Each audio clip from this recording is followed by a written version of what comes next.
Hello friends, कैसे हैं आप सब। आशा करते हैं आपकी तैयारी बहुत अच्छी चल रही होगी। आज के क्लास में हम बात करते हैं एक बहुत ही इम्पॉर्टेंट टॉपिक है जेनेटिक्स में, ट्रांसक्रिप्शन। तो हम बेसिक्स में न जाके थोड़ा सा एडवांस में आ जाते हैं, क्योंकि सभी को पता है what is transcription, what is translation. ठीक है, तो ये जो मैं यहाँ नोट्स लेके आई हूँ ये बहुत ही इंपॉर्टेंट नोट्स है। आपको कैसे मेंस में लिखने हैं या कैसे मल्टीपल चॉइस क्वेश्चन अटेम्प्ट करने हैं, और इतनी सारी चीज़ें मार्केट में मटेरियल है ट्रांसक्रिप्शन और ट्रांसलेशन से रिलेटेड। तो आपको इतना सारा कुछ कैसे उसको पढ़ के कंसाइज नोट्स बनाने हैं, तो यहाँ मैं आपकी प्रॉब्लम सॉल्व करने वाली हूँ। क्योंकि मैंने बहुत सारी स्टडी करने के बाद ये सारे अपने वर्ड्स में लिखे हैं सारे नोट्स, और मैं यही सजेस्ट करूँगी कि आप भी इसी तरह से अपने फ्रेमवर्क्स बनाइए। वीडियो के दौरान अपना स्क्रीनशॉट ले लीजिए और इसे 1 से 2 बार लिखकर प्रैक्टिस कर लीजिए। ठीक है, क्योंकि जो मार्किंग होती है वो हमेशा आपके इज़ एम आर वर्ड्स पे नहीं होती, बल्कि आपने कितने पॉइंट्स उसके रिगार्डिंग बात की है उस पर होती है। ठीक है, तो शुरू करते हैं। Transcription, as you all know, DNA template. ध्यान से सुनिएगा प्लीज़, एक एक वर्ड का बहुत इंपॉर्टेंस है। कोई भी अननेसेसरी या फालतू वर्ड नहीं है। बहुत ही कंसाइज वे में और बहुत ही ब्रीफली हर बात कही गई है। तो कहीं से भी ऐसे नहीं लगेगा जो भी कॉपी चेक कर रहा है या एग्जामिनर है कि आपने वो चीज़ छोड़ दी है या आपने वो चीज़ नहीं लिखी है। बहुत ही ज़्यादा जो है ये पता चलेगा कि आपने बहुत डिटेल स्टडी करने के बाद ये सारी बातें लिखी हैं। ठीक है, तो व्हाट इज ट्रांसक्रिप्शन पहले बात कर लेते हैं।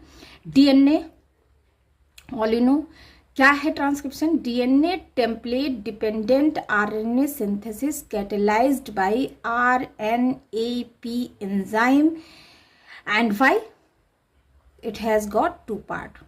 समझ आ रही बात। डीएनए के टेम्पलेट पे बनेगा, एक आरएनए सिंथेसाइज होगा, और वो आरएनए किस एंजाइम के थ्रू कैटेलाइज्ड होगा, आरएनएपी एंजाइम। ठीक है, अब ये क्यों होता है, क्योंकि इसको भी हम 2 सेगमेंट में समझेंगे। एज इट इज आप लिखिएगा। ठीक है, आप इसी तरह अपने नोट्स बनाइएगा, और अगर समझ नहीं आ रहा है तो इसको स्क्रीनशॉट लेके अपने वर्ड्स में लिखने की कोशिश करिएगा। ठीक है, तो ये जो ट्रांसक्रिप्शन है 2 पार्ट्स है। First major gene expression step, सबसे पहले जीन अपना एक्सप्रेशन करेगा। तो ये एक यूनिवर्सल स्टेप है, ये वायरस से लेके मैमल तक होता है। ठीक है, accept RNA positive virus.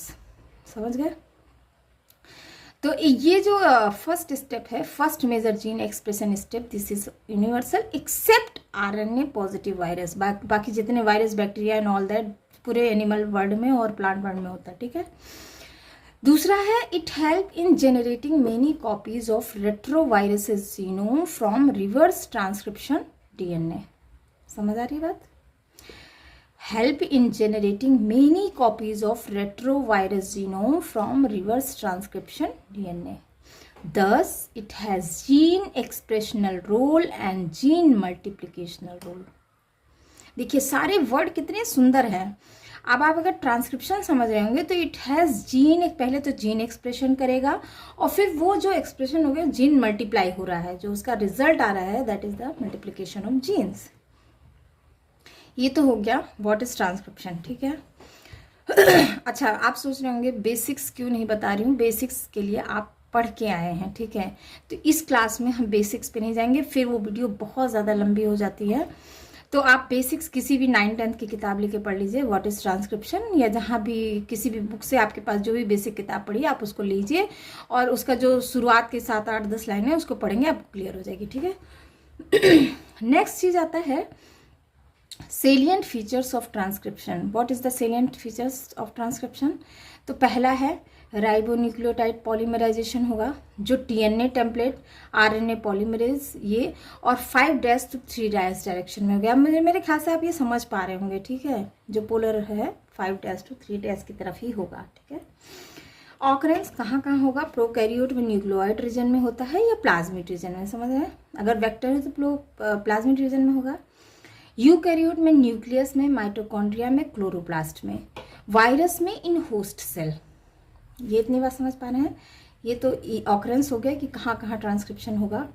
Requirement क्या है इसके लिए, सबसे पहले एक टेम्पलेट चाहिए जिसपे आरएनए बनेगा, सिंगल स्ट्रैंड डीएनए, ठीक है। एंजाइम चाहिए RNA-P, इन यूकैरियोट में 1 और प्रोकैरियोट में 6, जिसमें 4 न्यूक्लियर एंजाइम है और 2 ऑर्गेनेल है। समझ रहे हैं? ऑर्गेनेल मतलब या तो माइटोकॉन्ड्रिया में पाए जाएंगे या तो किसी और जगह पाए जाएंगे, तो उसको कह देते हैं ऑर्गेनेल एंजाइम, या जैसे हमारे उसमें क्लोरोप्लास्ट में भी DNA होता है, ठीक है, सॉरी RNA-P होता है। सबस्ट्रेट चाहिए भाई, पॉलीमराइजेशन के लिए एक सबस्ट्रेट भी तो चाहिए, तो ये हम कह देते हैं RNTP, ठीक है। मैग्नीशियम आयन चाहिए और एनी नॉन कैटालिटिक प्रोटीन चाहिए जो ट्रांसक्रिप्शन के लिए नेसेसरी होते हैं, जिसे हम कहते हैं ट्रांसक्रिप्शन फैक्टर। वैसे भी आप जानते होंगे कि एंजाइम हमेशा एक को फैक्टर के थ्रू चलता है, एक्टिव होता है, जिसको हम कह देते हैं, यहाँ पे अगर ट्रांसक्रिप्शन में फैक्टर है तो उसको कह देते हैं ट्रांसक्रिप्शन फैक्टर, राइट। अब देखिए फोर्थ इसका कैरेक्टर क्या है कि ये हमेशा 3 फेज में होगा, ये स्टेप, ये ऑकरेंस, ये हैपनिंग या ये एक्सीडेंट या जो भी कह लीजिए, ये ट्रांसक्रिप्शन वाला प्रोसेस जो होता है हमेशा 3 फेज में होता है। पहला इनिशिएशन, जिसमें एक प्रमोटर इन्वॉल्व होगा, तो आप भी इसी तरह लिखिएगा, ठीक है। बहुत ज़्यादा लंबी लंबी लाइनें लिखने की नीड नहीं है, टाइम भी कम होता है और वो एग्जामिनर भी थोड़ा सा एग्जॉस्ट हो जाता है बार बार चीज़ें पढ़ने से, ठीक है। It involve promoter most extensively regulated event, ठीक है, ध्यान दीजिएगा। इनिशिएशन में initiation involve promoter and it is most extensively regulated event, right. दूसरा है elongation, it proceed at about 40 nucleotide पर सेकेंड विथ प्रूफ रीडिंग, ठीक है, समझ रहे हैं भाई। पहले इनिशिएट किया, उसके बाद वो इलोंगेट हो रहा है, इलोंगेट किस स्पीड से हो रहा है, 40 न्यूक्लियोटाइड पर सेकेंड, और उसके साथ प्रूफ रीडिंग भी हुए जा रही है कि कोई भी इधर उधर से उसको डिस्टर्ब ना करे, वो अपने आप को सुरक्षित बनाता चला जा रहा है, ठीक है। तीसरा है टर्मिनेशन, जब well defined in prokaryote involve transcript cleaning in eukaryote, ठीक है। ये टर्मिनेशन बहुत अच्छे से प्रोकैरियोट में समझ में आता है और दिखता भी है, और अगर यूकैरियोट की बात की जाए तो इसमें ट्रांसक्रिप्शन क्लीनिंग की रिक्वायरमेंट होती है यूकैरियोट में, ठीक है। तो दिस इज द टर्मिनेशन। तो ये ट्रांसक्रिप्शन 3 स्टेप में पूरा हुआ, इनिशिएशन, इलोंगेशन एंड टर्मिनेशन, समझ गए।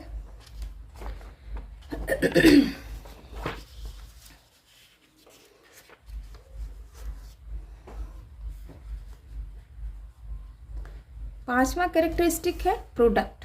तो जो ट्रांसक्रिप्ट बना है, ट्रांसक्रिप्शन के बाद जो एक प्रोडक्ट बनता है उसको हम कहते हैं ट्रांसक्रिप्ट। सिंगल स्ट्रैंड RNA विच मे और may not go through processing. भाई जहाँ जहाँ जो नेसेसिटी होगी उसी हिसाब से वो आगे बढ़ेगा।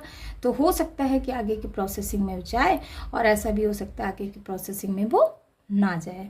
तो पांचवा कैरेक्टरिस्टिक है उसका प्रोडक्ट, जिसे हम ट्रांसक्रिप्ट कहते हैं यूजुअली इस भाषा में, जेनेटिक्स की भाषा में, और ये यूजुअली सिंगल स्ट्रैंड DNA बन के तैयार हो जाता है आफ्टर ट्रांसक्रिप्शन, ठीक है। अब एंजाइम की बात कर लेते हैं। देखिए इसको स्क्रीनशॉट लेके एक आप भी ड्रॉ कर लीजिएगा। आप देख रहे होंगे ये मैंने रेड कलर में किया है, ये ग्रीन में किया है और ये ब्लू कलर। तो जब भी जूलॉजी का भी क्वेश्चन कोई भी करिए तो आप 2-3 तरह के बॉल पॉइंट पेन हाथ में रखिए। इससे क्या होगा, आपको बार बार नॉमेनक्लेचर करने से बच जाएंगे। आप उसे एक, जैसे आपने किसी एक चीज़, पर्टिकुलर चीज़ को एक पर्टिकुलर कलर से किया है, तो आगे जितने स्टेप में वो डायग्राम ड्रॉ करेंगे आप उसी कलर से करते जाइएगा। तो बार बार हमें उसी का नाम लिखने की नीड नहीं रहेगी। इस तरह से शायद टाइम भी बचेगा और वो एक रिकॉग्नाइज्ड वे में दिखेगा भी, ठीक है। तो एंजाइम आप देख रहे हैं एक क्लॉ शेप का एंजाइम है। किस तरह से है इसके, देखिए 1 2 3 4 5, इसमें कितने पार्ट हैं। एक तो 2 अल्फा है, 2 बीटा स्ट्रैंड हैं, एक alpha dash, beta dash, omega बीच में है। एक आप देख रहे होंगे RNA एग्जिट टनल बना रहा है अल्फा, ठीक है। और ये आपका हो गया रो या सिग्मा, जैसे भी डिनोट करना चाहें आप डिनोट कर सकते हैं। यहाँ पे मैंने सिग्मा या रो की तरह डिनोट किया है। इसको कहते हैं क्रैब क्लॉ मॉडल, जिसे D. वॉटसन ने प्रपोज किया था। क्या कहते हैं, क्रैब क्लॉ मॉडल, ठीक है। तो prokaryote synthetic RNA P holo enzyme कुछ इस तरह से दिखता है, जिसका मॉलिक्यूलर वेट होता है 480 किलो डाल्टन इन ई कोलाई। अगर ई कोलाई में इन्होंने स्टडी किया तो पाएंगे। तो इस तरह से आप अगर छोटी छोटी चीज़ें यहीं पे लिखते जाएंगे तो आपको ये लगेगा एक तो मल्टीपल चॉइस क्वेश्चन तैयार होते जाएंगे, ऊपर से जो भी एग्जामिनर है उसको पता चलेगा आपने इसे डिटेल स्टडी कर रखा है। ठीक है। अब यही बात यहाँ पे लिखी हुई है, जो एंजाइम है उसका कंपोजिशन 2 कॉपीज ऑफ अल्फा होंगे, एक बीटा होगा, एक बीटा डैश होगा, एक ओमेगा होगा, एक रो होगा। ठीक है, ये तो कोर एंजाइम होंगे। तो इस तरह से होलो एंजाइम बनाते हैं जो नेसेसरी होते हैं for the correct start of transcription, right. अब ये सबके क्या काम है, थोड़ा सा इसके बारे में छोटा छोटा पॉइंट करके लिख लीजिए। सब यूनिट के फंक्शन क्या हैं। तो अल्फा क्या करता है, it provide structural framework bind to catalytic subunit and it is largest part. क्या करता है, ये स्ट्रक्चरल फ्रेमवर्क बनाता है जो कैटालिटिक सब यूनिट को बाइंड करके रखता है और ये सबसे बड़ा पार्ट है। ठीक है। बीटा, ये भी कैटालिटिक सब यूनिट है, it is responsible for polymerising ribonucleotide. Beta dash help in catalysis bind to template strand of DNA. Omega क्या करता है, enable crab claw like movement, मतलब ये ऐसे लाइक दिस, ऐसे ऐसे ये चलता रहता है ना, और आगे आगे पीछे पीछे स्ट्रैंड निकलता है और ये इसको प्रोसेस करता जाता है।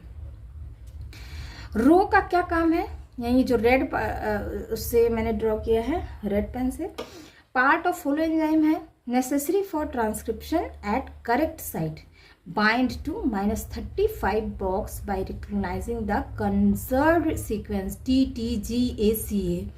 Transcription start without it, but it will start at random location and therefore it will end prematurely.